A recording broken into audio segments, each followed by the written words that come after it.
Hello friends, welcome to the Tech Design channel. So friends, today I will talk about Varmilo's brand new Minilo 75% and Sine Cara mechanical keyboards.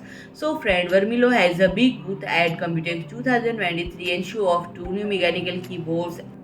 The Minilo 75% and Shine Cara. The former is actually available to order direct from web store and the latter appears to be early preview unit. The Vermilo has not confirmed a specific release date.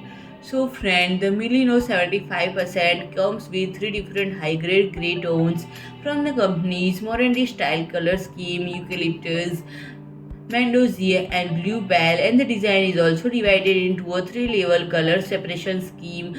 The upper, middle, and lower that is pleasing to the eye. And Varmilo state the red model is provides satisfying sound, pleasant tactile feel, and great rebound user experience. And the sign Cara is appropriately named given that the casing and the keycaps are made out of very shiny black plastic, resulting in almost piano-like appearance. And Varmilo describes the typing experience as luxuriant and tactile, and this model features the full RGB backlight system along with crystalline transparent decorative strip at the top of the case. So friend, if you like my video, please do like, share and comment, and don't forget to subscribe my channel and press the bell icon.